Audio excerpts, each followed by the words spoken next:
بسم اللہ الرحمن الرحیم۔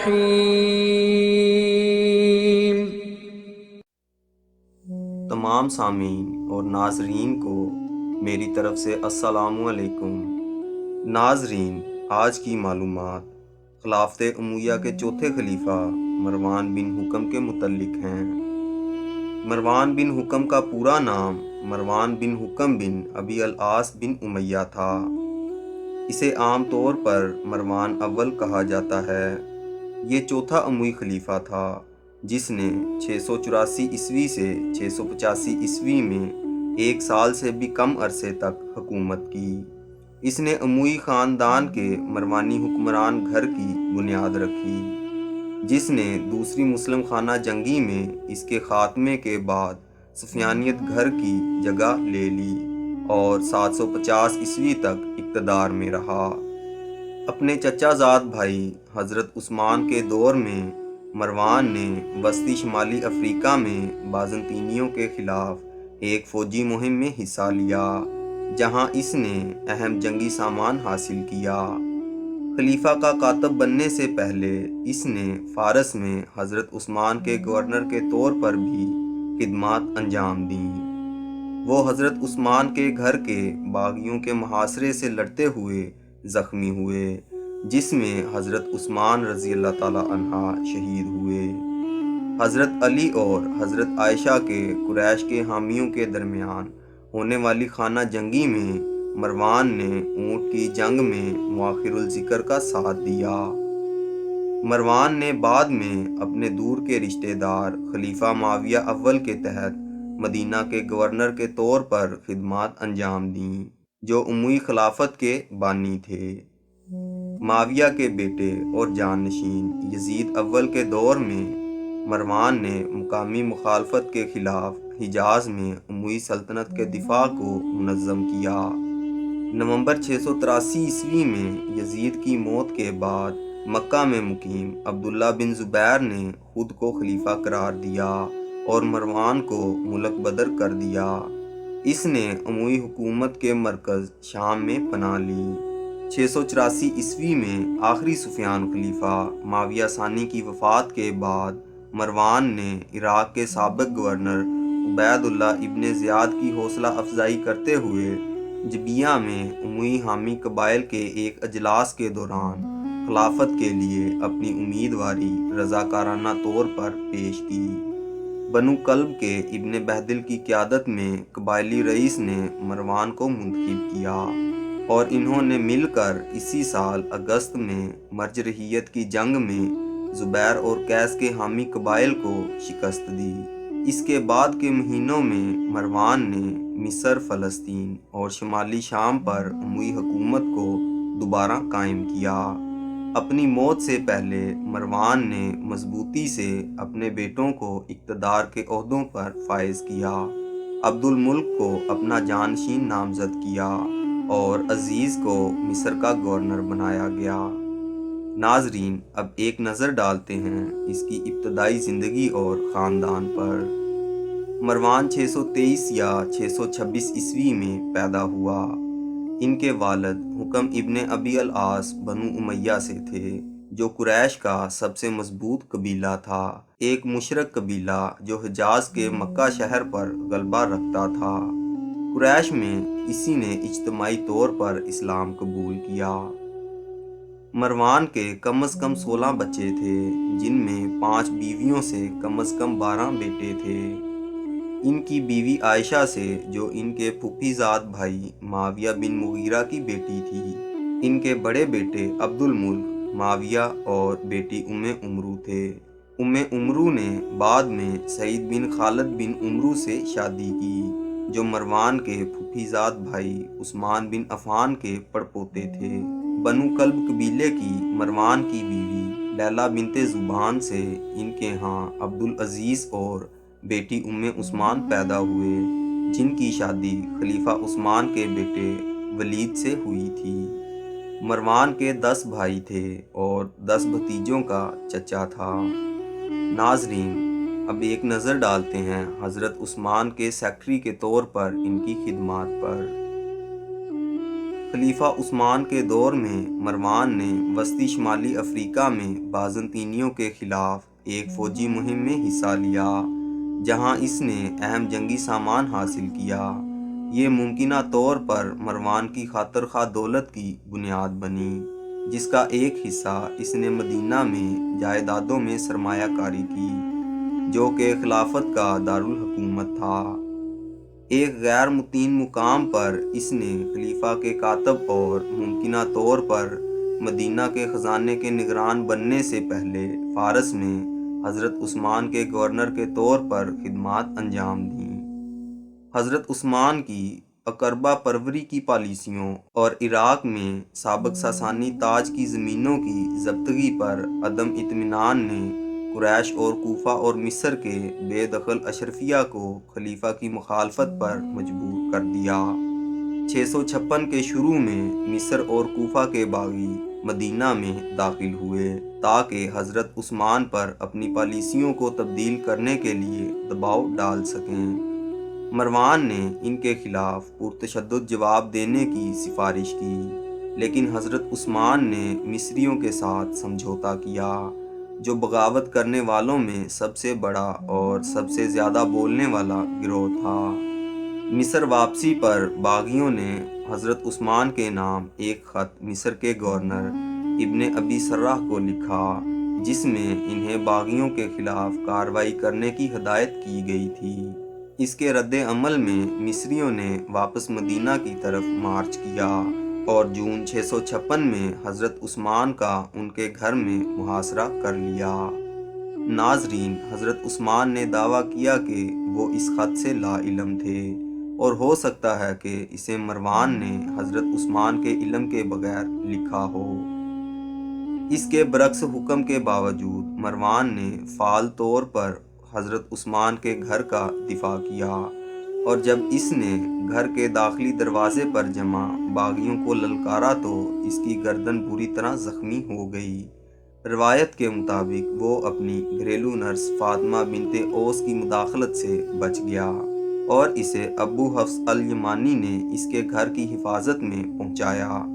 کچھ ہی دیر بعد حضرت عثمان کو باغیوں نے شہید کر دیا، جو پہلی مسلم خانہ جنگی میں اہم کردار ادا کرنے والے عوامل میں سے ایک بن گیا۔ حضرت عثمان کی شہادت کے بعد مروان اور دیگر اموی مکہ بھاگ گئے۔ حضرت عثمان کی موت کا بدلہ لینے کے مطالبات کی قیادت امویوں نے کی۔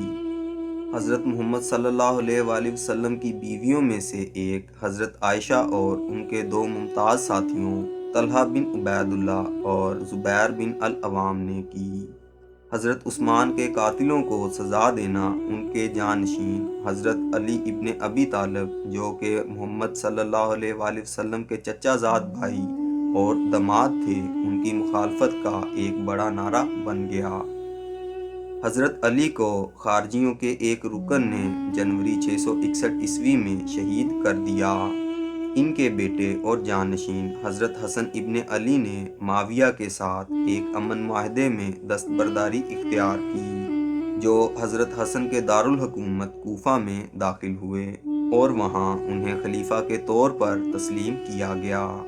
اموی خلافت کے قیام کے موقع پر مروان نے 661 تا 668 عیسوی اور 674 تا 677 عیسوی میں مدینہ کے گورنر کے طور پر 2 مرتبہ خدمات انجام دینے سے پہلے بحرین میں معاویہ کے گورنر کے طور پر بھی خدمات انجام دیں۔ ناظرین، حضرت عثمان کی شہادت کے بعد مدینہ خلافت کے سیاسی مرکز کے طور پر اپنی حیثیت کھو چکا تھا۔ معاویہ کے دور میں دارالحکومت دمشق منتقل ہو گیا، اگرچہ اسے صوبائی گورنرشپ تک محدود کر دیا گیا۔ مدینہ عرب ثقافت اور اسلامی علم و وظائف کا مرکز اور روایتی اسلامی اشرفیہ کا گھر رہا۔ مدینہ کے پرانے اشرفیہ بشمول اموی خاندان کے بیشتر افراد نے معاویہ کے اقتدار سے محرومی پر ناراضگی ظاہر کی۔ اپنی پہلی مدت کے دوران مروان نے معاویہ سے شمال مغربی عرب کے فدق نخلستان میں ایک بڑی جائیداد حاصل کی، جسے اس نے پھر اپنے بیٹوں عبد الملک اور عبد العزیز کو عطا کیا۔ 670 عیسوی میں مروان نے حضرت حسن ابن علی کو حضرت محمد صلی اللہ علیہ وآلہ وسلم کی قبر کے ساتھ دفن کرنے کی کوشش کے خلاف عمومی مخالفت کی قیادت کی، جس نے حضرت حسین اور ان کے قبیلے بنو ہاشم کو مجبور کیا کہ وہ اپنے اصل جنازے کی انتظامات کو چھوڑ دیں اور حضرت حسن کو بقی کے قبرستان میں دفن کریں۔ اس کے بعد مروان نے جنازے میں شرکت کی اور حضرت حسن رضی اللہ تعالیٰ عنہ کی تعریفیں کیں۔ مروان نے ہچکچاتے ہوئے 676 عیسوی میں معاویہ کی یزید کی نامزدگی کو قبول کر لیا، لیکن خاموشی سے عثمان کے ایک اور بیٹے سعید کو جانشینی کا مقابلہ کرنے کی ترغیب دی۔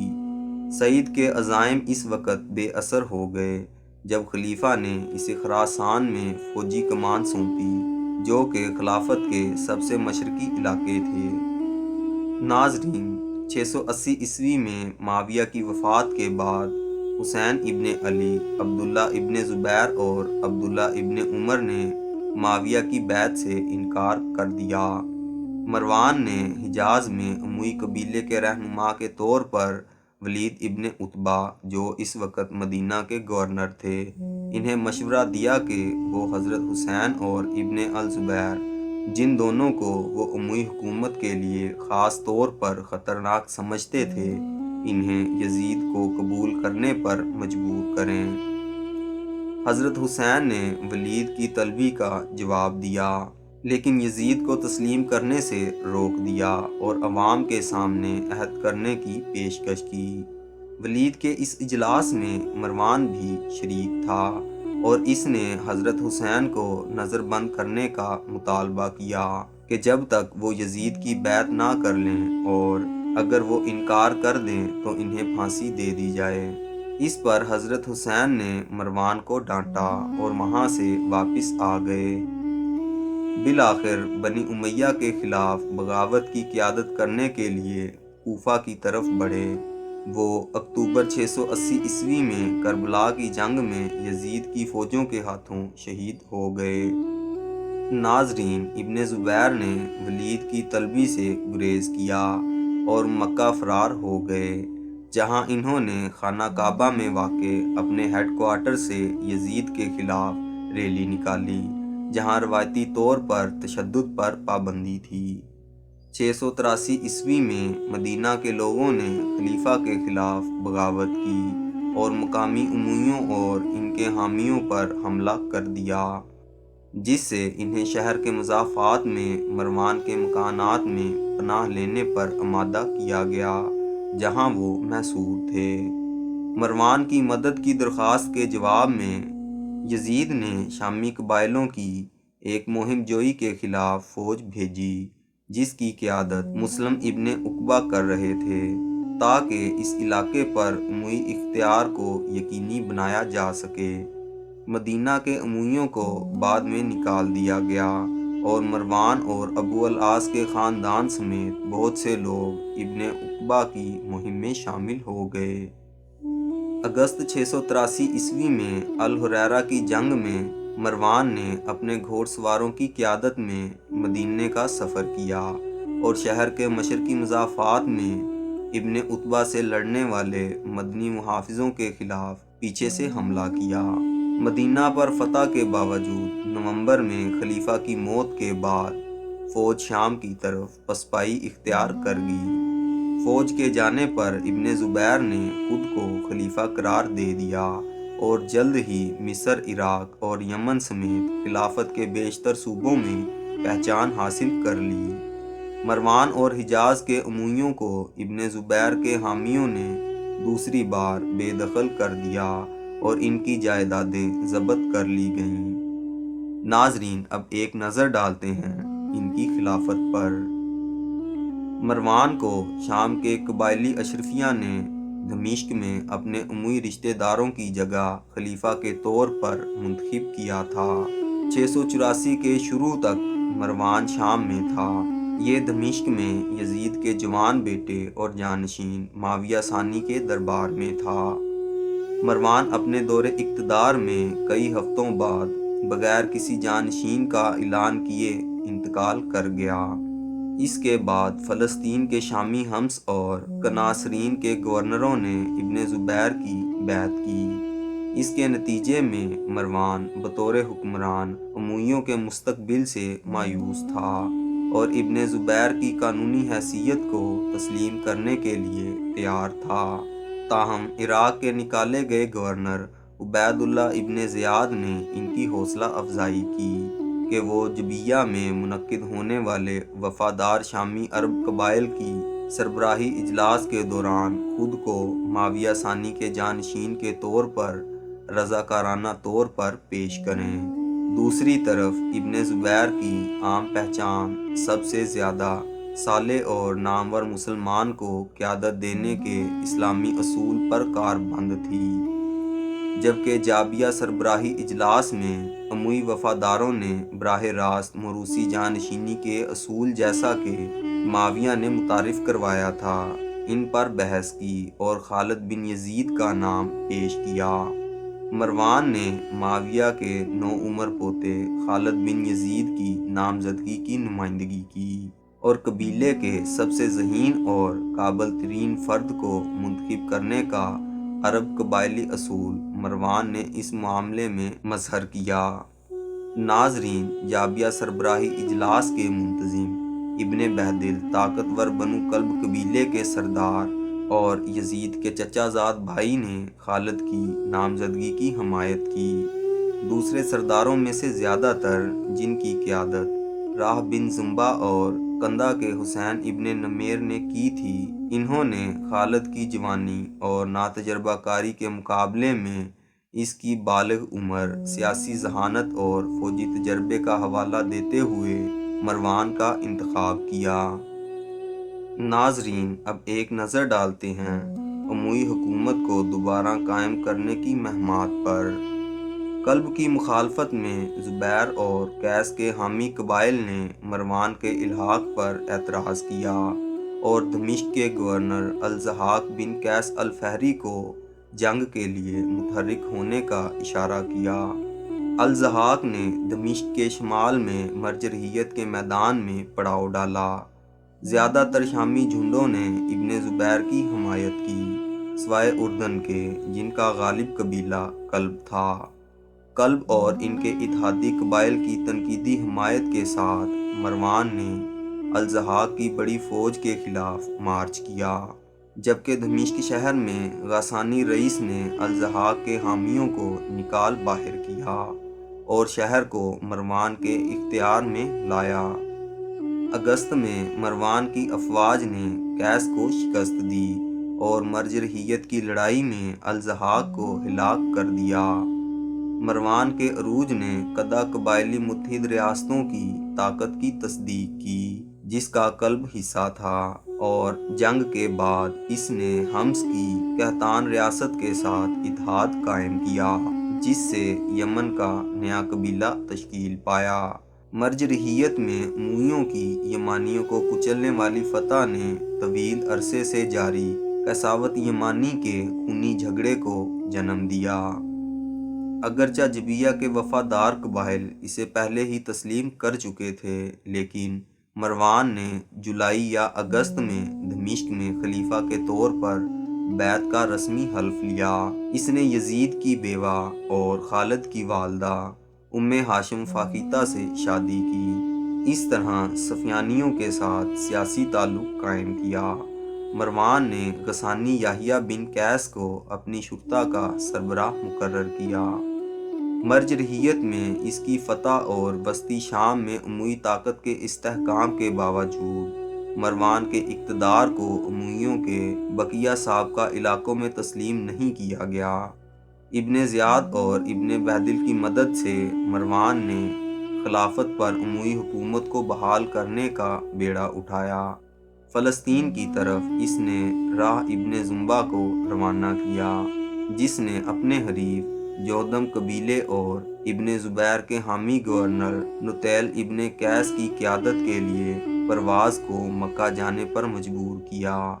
مروان نے شمالی شام میں اموی حکومت کو بھی مضبوط کیا اور اس کے باقی دور میں اموی حکومت کو دوبارہ قائم کرنے کی کوششیں ہوتی رہیں۔ 685 ء تک اس نے صوبائی دارالحکومت کی عرب قبائلی رئیسوں کی کلیدی مدد سے مصر میں اپنی حکمرانی کو محفوظ کر لیا۔ صوبے کے ابن زبیر کے حامی گورنر عبد الرحمن ابن عتبہ الفہری کو ملک بدر کر دیا گیا اور ان کی جگہ اپنے بیٹے عبد العزیز کو مقرر کر دیا۔ اس کے بعد عمرو بن سعید کی قیادت میں مروان کی افواج نے ابن زبیر کے بھائی مصعب کی طرف سے شروع کی گئی فلسطین کے خلاف زبیری مہم کو پسپا کر دیا۔ ناظرین، اب ایک نظر ڈالتے ہیں مروان کی موت اور جانشینی پر۔ 10 ماہ حکومت کے بعد مروان کا انتقال 685 ء میں ہوا۔ 685 ء میں مروان کی مصر سے شام واپسی پر اس نے اپنے بیٹوں عبد الملک اور عبد العزیز کو اسی ترتیب سے اپنا جانشین نامزد کیا تھا۔ اس نے یہ تبدیلی السمرا پہنچنے کے بعد کی اور اسے بتایا گیا کہ ابن بیدل نے عمرو بن سعید کو مروان کا جانشین تسلیم کیا ہے۔ اس نے ابن بیدل کو طلب کیا اور اس سے پوچھ گچھ کی اور آخر کار اس سے مطالبہ کیا کہ وہ عبد الملک کی اس کے وارث کے طور پر بیعت کرے۔ اس کے ذریعے مروان نے 684 میں جبیہ سربراہی اجلاس میں طے پانے والے انتظامات کو منسوخ کر دیا۔ براہ راست موروثی جانشینی کے اصول کو دوبارہ قائم کیا گیا۔ عبد الملک نے سابقہ عہدیداروں خالد بن یزید اور عمرو بن سعید کی مخالفت کے بغیر خلافت میں شمولیت اختیار کی۔